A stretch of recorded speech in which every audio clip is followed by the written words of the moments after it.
Bapa yang bersemayam di kerajaan surga, yang boleh kami kenali dalam nama Tuhan Yesus Kristus. Terima kasih Bapa, Engkau sudah pelihara kami, keluarga kami, dan kami boleh bangun dengan tubuh yang sehat, dan kami mengadakan mesbah keluarga, mesbah pribadi, dan kami boleh naikkan pujian penyembahan, menaikkan doa syafaat, dan kami juga rindu mendengarkan renungan firman-Mu. Roh Kudus, kuasai hati pikiran kami sehingga butir firman-Mu menjadi berkat buat kami. Haleluya. Amin. Shalom. Lagi, mari kita sama-sama membaca firman Tuhan. Amos pasal 7 ayat pertama sampai ayat 17. Amos pasal 7 ayat pertama sampai ayat 17. Penglihatan pertama, belalang. Inilah yang diperlihatkan Tuhan Allah kepadaku. Tampak ia membentuk kawanan belalang pada waktu rumput akhir mulai tumbuh. Itu rumput akhir sesudah ini dipotong bagi raja. Ketika belalang mulai menghabisi tumbuh-tumbuhan di tanah, berkatalah aku, Tuhan Allah, berikanlah kiranya pengampunan. Bagaimana Yakub dapat bertahan? Bukankah ia kecil? Maka menyesallah Tuhan karena hal itu. Itu tidak akan terjadi, firman Tuhan. Inilah yang perhatian Tuhan Allah kepadaku. Tampak Tuhan Allah memanggil api untuk melakukan hukuman. Api itu memakan habis samudra raya dan akan memakan habis tanah lapang, tanah ladang. Lalu aku berkata, Tuhan Allah, hentikanlah kiranya bagaimana Yakub dapat bertahan? Bukankah ia kecil? Maka menyesallah Tuhan karena hal itu pun tidak akan terjadi, firman Tuhan Allah. Inilah yang perhatiannya kepadaku. Tampak Tuhan berdiri dekat sebuah tembok yang terus tegak lurus, dan di tangannya ada tali sipat. Lalu berfirman Tuhan kepadaku, apakah yang kau lihat Amos? Jawabku, tali sipat. Berfirmanlah Allah, berfirmanlah Tuhan, sesungguhnya aku akan menaruh tali sipat di tengah-tengah umatku Israel.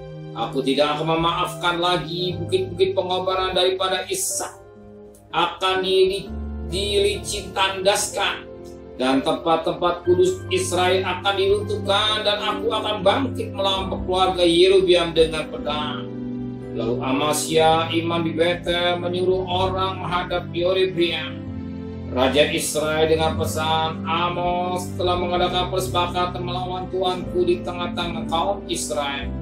Negeri ini tidak dapat lagi menahan segala perkataannya.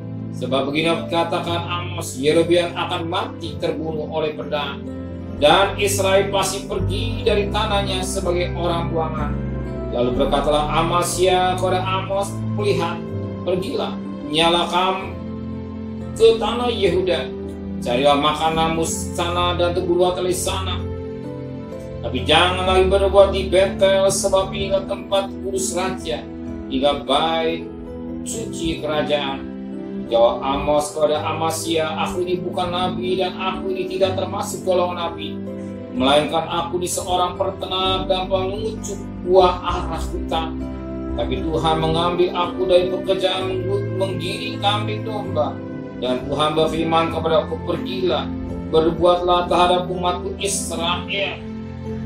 Maka sekarang dengarlah firman Tuhan, engkau berkata, janganlah berbuat menentang Israel, janganlah ucapan perkataan menentang keturunan Ishak.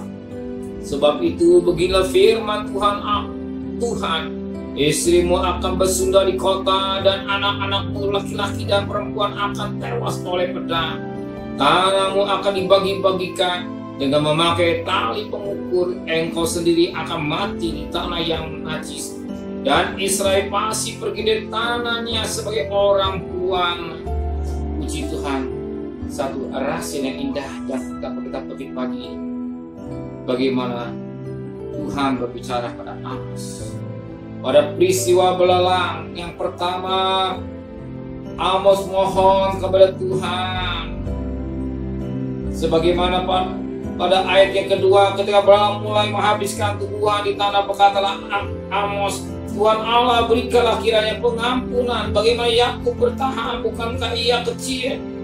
Bahkan pada penglihatan yang kedua api, Amos juga berkata pada ayat 5, lalu Amos berkata, Tuhan Allah, dikala kiranya bagaimana Yakub dapat bertahan, bukankah ia kecil?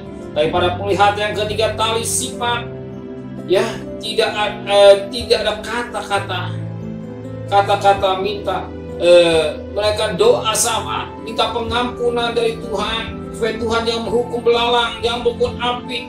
Tapi pada penglihatan ketiga tidak ada kata naikkan doa sama. Karena di sini kita dapat berkat, doa itu baik, doa syafaat itu baik, mohon pengampunan itu baik. Tetapi satu ketika Amos tidak diizinkan untuk berdoa. Amos tidak diizinkan berdoa sebagaimana dikatakan pada ayat 8. Lalu berfirmanlah Tuhan kepadaku, apakah yang kau lihat Amos? Jawabku, tali sifat. Berfirmanlah Tuhan, sesungguhnya aku akan menaruh tali sifat tengah-tengah umatku Israel. Aku tidak akan memaafkan lagi. Pada penglihatan yang pertama, hukuman yang pertama, belalang, masih dikatakan pada ayat yang ketiga, menyesal Tuhan karena hal itu. Pada penglihatan yang kedua, api, itu juga terjadi pada ayat 6, maka menyesal Tuhan karena hal itu. Tapi pada penglihatan yang ketiga, firman Tuhan katakan, aku tidak akan memaafkan lagi. Tapi satu ketika Tuhan tidak izinkan naikkan doa syafaat untuk pengampunan buat manusia. Satu ketika hukuman Tuhan, sudah tiba waktu Tuhan. Kalau sudah tiba waktu Tuhan, tidak ada kata-kata naikkan doa syafaat, sebab Tuhan, aku tidak memaafkannya.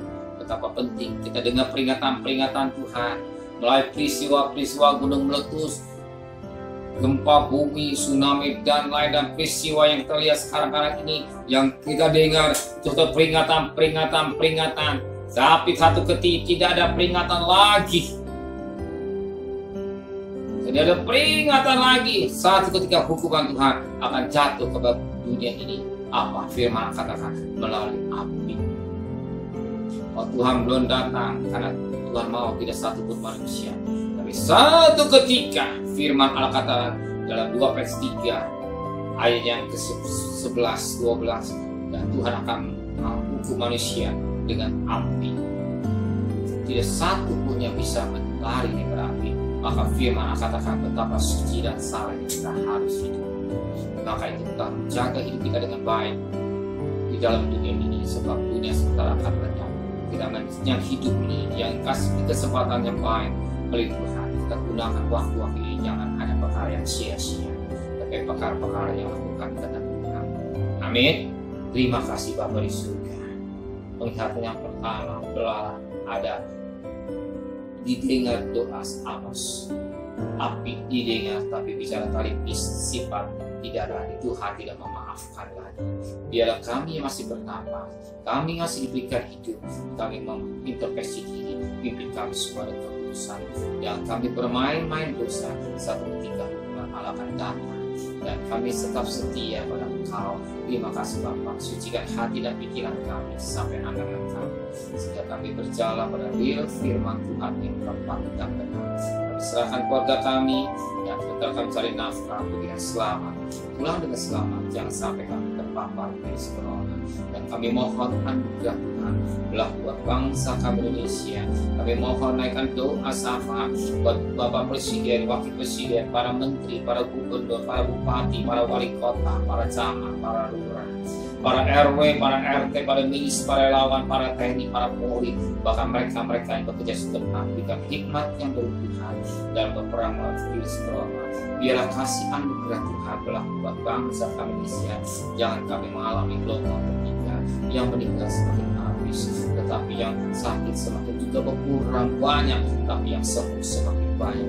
Melalui vaksin mereka mau taat, lebih pada mereka memperhatikan protokol kesehatan dengan 5M Tuhan. Terima kasih Bapa di surga, segala kekasih. Terimalah berkat nikmat dari Allah Bapa, cinta kasih sayang dari Tuhan Yesus Kristus, dan berkat Roh Kudus yang saudara hari ini sampai Maranatha.